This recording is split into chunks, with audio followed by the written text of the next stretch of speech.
Indonesia sebenarnya sudah berkali-kali mencoba membuat mobil nasional, dan hampir semuanya berakhir dengan cara yang sama. Penuh harapan, penuh janji, dan penuh nasionalisme. Lalu perlahan hilang. Dan dari semua proyek itu, tidak ada yang lebih kontroversial dibandingkan SMK. Mobil yang dulu disebut sebagai kebangkitan industri otomotif Indonesia, mobil yang lahir dari tangan siswa SMK, mobil yang pernah dipakai Jokowi, dan mobil yang berkali-kali muncul di momen politik penting Indonesia. Tapi sekarang, kenapa SMK justru lebih terkenal sebagai bahan debat politik dibandingkan mobil yang sukses di jalan? Kenapa pabriknya pernah diresmikan presiden, tapi mobilnya sulit ditemukan? Dan apakah SMK benar-benar gagal? Atau sebenarnya sejak awal, proyek ini sudah dibebani ekspektasi yang terlalu besar? Ini bukan cuma soal cerita tentang mobil. Ini cerita tentang mimpi nasional yang perlahan berubah menjadi kontroversi nasional.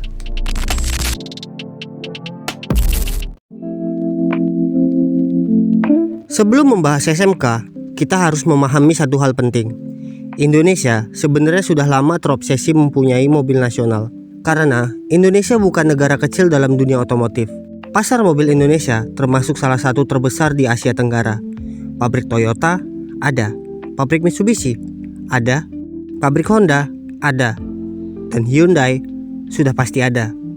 Tapi masalahnya, semua itu tetap merek luar negeri. Indonesia hanya jadi tempat produksi dan pasar. Dan sejak dulu selalu muncul pertanyaan, kenapa negara sebesar Indonesia tidak punya brand mobil sendiri? Kenapa kamu tanya begitu? Pertanyaan ini akhirnya melahirkan banyak proyek mobil nasional. Yang paling terkenal sebelum SMK adalah Timor, proyek mobil nasional era Soeharto pada tahun 1990-an. Tapi proyek itu akhirnya runtuh karena kontroversi besar. Mobil Timor ternyata hanyalah Kia Sepia dari Korea Selatan yang diganti logo. Bahkan Indonesia sempat digugat WTO karena proyek tersebut dianggap melanggar aturan perdagangan internasional. Dan sejak kegagalan Timor, mimpi mobil nasional seperti mati suri. Sampai akhirnya muncul satu nama baru dari Solo. Sebentar, itu anunya. Hal yang membuat SMK berbeda adalah asal-usulnya. Karena SMK tidak lahir dari konglomerat, tidak lahir dari BUMN besar, dan tidak lahir dari perusahaan otomotif raksasa, tapi dari sekolah. Sekitar tahun 2007, proyek ini dimulai oleh siswa-siswa SMK di Solo dan Klaten. Salah satu tokoh pentingnya adalah Sukiyat, pemilik bengkel Kiat di Klaten. Tapi titik yang benar-benar mengubah nasib SMK terjadi pada tahun 2012. Ketika seorang wali kota bernama Joko Widodo mulai menggunakan SMK Raja Wali sebagai mobil dinasnya. Keputusan itu langsung viral secara nasional. Karena secara simbolis, seorang pejabat pemerintah memilih mobil buatan anak bangsa di tengah dominasi mobil asing. Nama Jokowi naik, nama SMK juga ikut naik. Dan hubungan keduanya akhirnya menjadi sangat erat.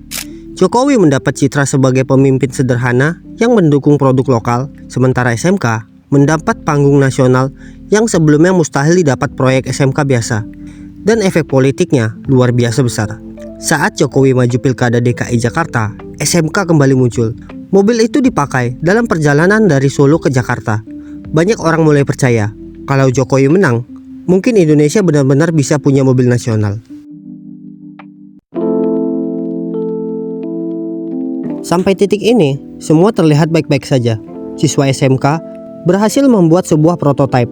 Masyarakat mulai memberikan dukungan, dan beliau berhasil membawa nama SMK ke panggung nasional. Tapi justru di saat popularitasnya mencapai puncak, muncul masalah yang selama ini tertutup oleh euforia.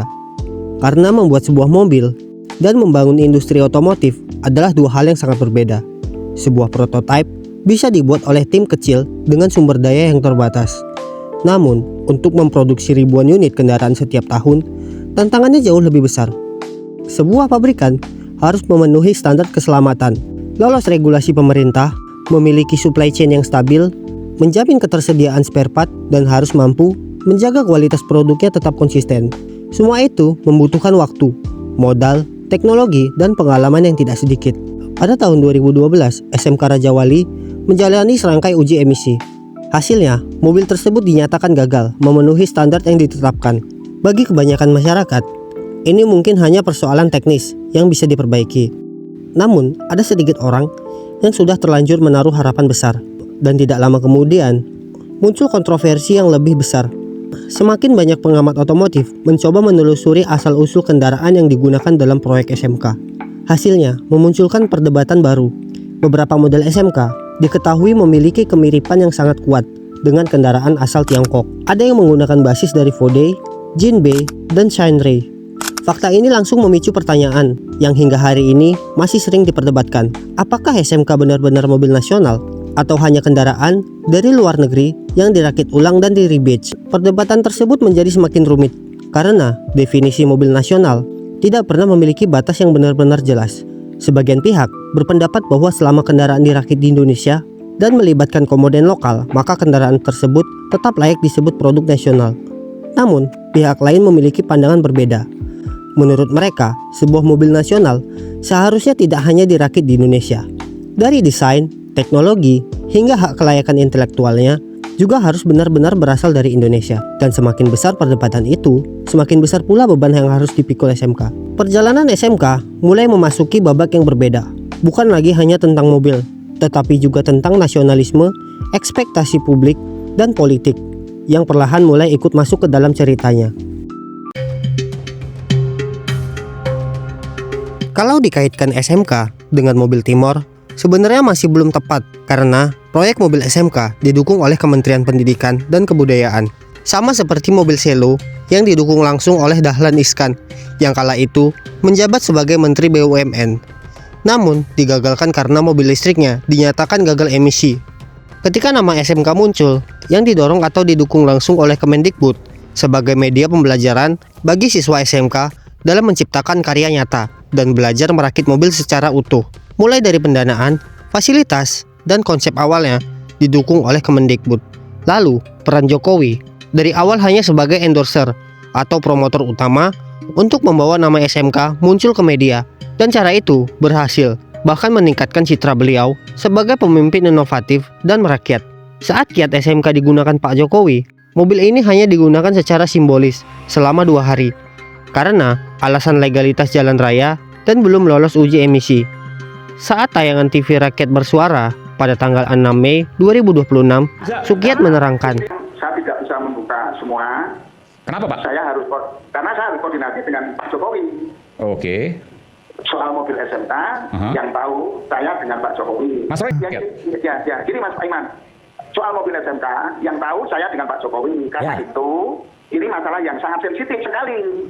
Karena peta politik untuk Pilpres 2029 akan bisa berubah semua kalau saya buka sekarang. Cerita aja. kalau ada kesepakatan antara dirinya dan Jokowi dalam proyek SMK, dan kalau kesepakatan itu dibuka, hal itu akan menghancurkan dan mengganggu politik Jokowi. Roy Suryo juga mengatakan bahwa Jokowi hanya menumpang nama SMK.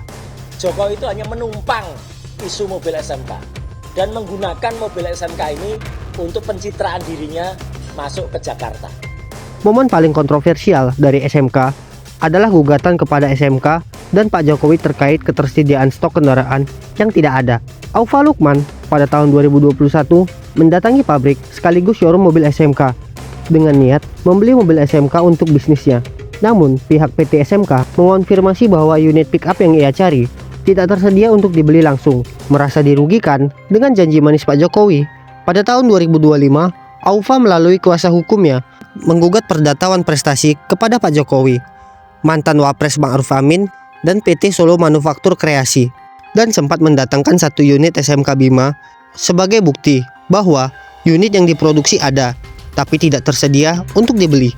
Lalu, pada tanggal 27 Agustus 2025, pengadilan menyatakan penolakan gugatan karena dinilai tidak ada bukti dokumen pembayaran maupun perjanjian dengan PT SMK maupun Pak Jokowi.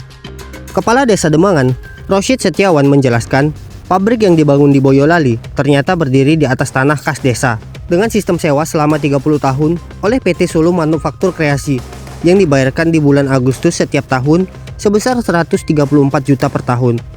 Bisa disimpulkan bahwa SMK adalah kasus dinamika ekonomi politik Indonesia, di mana proyek anak sekolah dijadikan sebagai bahan cita-cita perkembangan otomotif Indonesia, sekaligus dijadikan instrumen politik. Nama SMK terbukti efektif dalam meningkatkan citra kepemimpinan yang populis, mandiri, dan berpihak kepada potensi dalam negeri.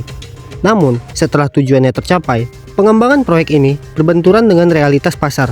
Transisi status SMK dari proyek mobil nasional menjadi entitas bisnis mandiri, mencerminkan pemisahan tanggung jawab negara dan inisiasi komersial.